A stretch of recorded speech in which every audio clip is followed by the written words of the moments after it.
Bonsoir à toutes et à tous, ravi de vous retrouver. Bienvenue sur le plateau de l'Aparté de la Rédac, votre rendez-vous quotidien après le journal sur 8 Mont Blanc. Vous le savez, tous les soirs du lundi au jeudi, une émission où on prend le temps pour une interview. Bienvenue pour cette dernière semaine de la saison. Et ce soir, nous allons parler football et écologie avec mon invité, Johan Boucher. Bonsoir. Bonsoir.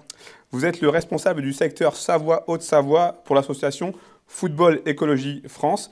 Pour débuter cet échange, est-ce que vous pouvez nous présenter un petit peu FEF ? Oui, bien sûr. Alors, Football Écologie France, c'est une association qui est née en 2019 et qui a pour mission tout simplement finalement d'accompagner les acteurs du monde du football dans la transition écologique. Donc, ça va être les institutions au niveau national comme la fédération, la LFP, mais la plupart du temps, on travaille en particulier et en direct avec les clubs, que ce soit amateurs ou professionnels, pour les aider à mettre en place finalement des projets pour réduire leurs impacts environnementaux ou aussi pour sensibiliser leur public à travers différents outils. Comment elle est née, cette association ? Alors, c'est un groupement de citoyens finalement qui sont passionnés de football à la base et puis très sensibles à la cause écologique. Et l'idée, c'était de se dire, OK, bon, bah, y a un vrai retard sur la question de l'environnement dans les enjeux du football. Comment faire en sorte que justement on progresse le plus rapidement possible pour accompagner ces acteurs-là. Vous, personnellement, comment est-ce que vous avez eu l'idée ? Qu'est-ce qui vous a donné envie d'intégrer cette structure ? Alors moi, j'ai rejoint l'association en tant que bénévole dans un premier temps en 2020. J'étais en voyage à l'époque et finalement, je suis un petit peu tombé par hasard sur la consultation nationale qu'ils avaient mis en place.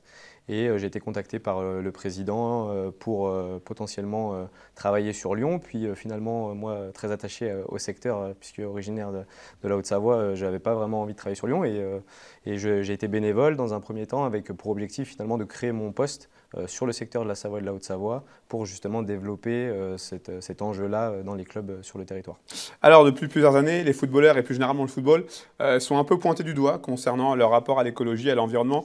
On pense notamment à l'épisode du char à voile avec Christophe Galtier et Kylian Mbappé. Est-ce que vous comprenez que certains comportements puissent heurter le grand public ? Oui, bien sûr, d'autant plus qu'aujourd'hui, la question de la transition écologique et de la protection de l'environnement gagne du terrain. Ça renforce finalement le sentiment d'injustice et d'inégalité, ce genre de comportement. Maintenant, on ne peut pas jeter la pierre à des personnes qui ne sont pas sensibilisées et qui ne s'intéressent pas à ce sujet-là. Cet épisode suivi de la Coupe du Monde, ça aura permis malgré tout de mettre le sujet sur la table, ce qui n'était pas le cas auparavant ou très peu. Et mine de rien, ça va nous permettre, nous, en tout cas ça nous a permis d'accélérer sur pas mal de projets avec pas mal d'entités. Donc c'est un petit peu un mal pour un bien d'avoir pu pointer ce problème-là du retard de prise de conscience de certains acteurs du monde du foot et notamment les professionnels. Et justement, vous venez de l'évoquer, quand vous voyez la Coupe du Monde au Qatar l'année dernière, en décembre, les Jeux asiatiques d'hiver en Arabie Saoudite en 2029, est-ce que vous n'avez pas le sentiment que c'est un combat qui semble perdu d'avance ? Alors oui et non, parce qu'on part de très loin. Après, les prises de décision et les événements qui ont été organisés dans ces lieux-là datent de quelques années déjà, où la question écologique n'était pas encore aussi poignante qu'aujourd'hui. Maintenant, nous, justement, on essaye de montrer que c'est possible de faire mieux. On espère d'ailleurs beaucoup que les Jeux Olympiques de Paris 2024 seront un exemple sur la partie environnementale. En tout cas, c'est ce qu'ils essayent de mettre en place au maximum. Donc on espère que ça permettra aux futures compétitions internationales, qui sont en effet des vrais gros enjeux environnementaux, de s'améliorer et d'être le plus responsable possible, même si il y a certains enjeux qui dépassent le cadre. Ouais, exactement. Alors, dans le cadre de vos missions, vous accompagnez plusieurs clubs locaux. On va citer le FC Annecy, le GFA Rumilly-Vallière, Chambéry, Savoie Football et bien d'autres. Comment est-ce que cet accompagnement se caractérise très concrètement ? Alors concrètement, pour bénéficier de l'accompagnement, il suffit au club d'adhérer à l'association. Donc une fois que le club est adhérent, on va l'accompagner sur la mise en place de tous ces projets qui visent à réduire l'impact environnemental ou à sensibiliser ses parties prenantes, parce que ce n'est pas que les jeunes, c'est aussi les partenaires ou les collectivités parfois. À travers différents exemples, je peux vous donner, par exemple avec le GFA Rumilly-Vallière, cette année on a planté des arbres fruitiers, donc des pommiers derrière la tribune pour sensibiliser à l'alimentation responsable, à la biodiversité.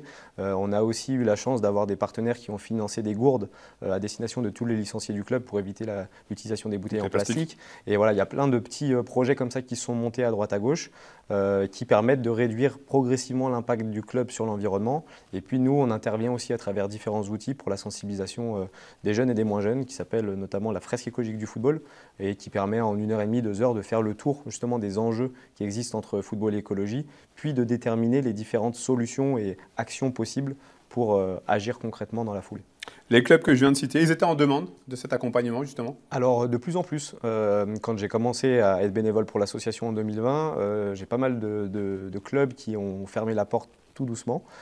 Et aujourd'hui, on comprend un peu plus l'intérêt de s'engager dans la transition écologique. Il y a aussi les différentes pressions politiques qui font que les clubs aujourd'hui se sentent un peu plus obligés d'y aller. Mais quoi qu'il arrive, on sent quand même une plus grande ouverture d'esprit sur la question de l'écologie. Vous avez évoqué tout à l'heure le fait de travailler avec des clubs amateurs, professionnels. Justement, cette différence, est-ce qu'elle existe aussi dans cette approche par rapport à l'écologie? Oui et non, finalement, les grandes thématiques se recoupent, que ce soit au niveau amateur ou professionnel. Après, ça va être surtout dans l'échelle de l'organisation des événements. On a organisé un bel événement avec le GF38 sur football et transition alimentaire en octobre dernier. Et c'est vrai que c'est un événement qui demande beaucoup de ressources, que ce soit financières ou humaines, et que pas tous les petits clubs pourront mettre en place. Mais on a aussi eu l'occasion, notamment avec le club de l'US Laravoir, de mettre en place pendant les stages un moment de sensibilisation sur l'alimentation. Donc c'est à des échelles différentes, mais globalement les thématiques sont les mêmes. Qu'est-ce qui est le plus difficile aujourd'hui dans cette transition? Je dirais le manque de connaissances, et c'est pour ça que la première intervention qu'on a auprès de ces clubs-là, c'est de la sensibilisation, donc à travers nos outils, mais pas que. L'idée, c'est de faire prendre conscience qu'il y a un véritable enjeu pour le football, parce qu'on parle souvent et on pointe souvent du doigt l'impact négatif du foot sur l'environnement, qui existe, qui est réel, et qu'on essaye de réduire. Mais par contre, il y a aussi la dégradation des conditions de jeu, qui entraîne des réductions du temps de jeu. On l'a vu l'année dernière avec les interdictions d'arrosage, par exemple, sur notre territoire, qui a été assez importante.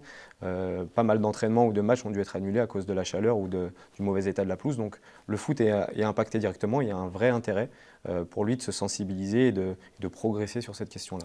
Est-ce que vous diriez que le football français est aujourd'hui, est-ce qu'il a pris aujourd'hui conscience des défis climatiques?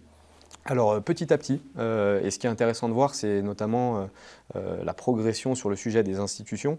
Je pense à la LFP qui a notamment réorganisé la distribution des droits TV cette année en donnant un peu plus d'importance aux critères environnementaux, ce qui a poussé certains clubs déjà professionnels à venir vers nous. Donc voilà, on sent qu'il y a une prise de conscience à ce niveau-là. Et sans cette prise de conscience au niveau institutionnel, de toute façon, on aurait mis un peu plus de temps. Ouais. L'association a récemment mis en ligne une plateforme qui s'intitule Football et transition écologique.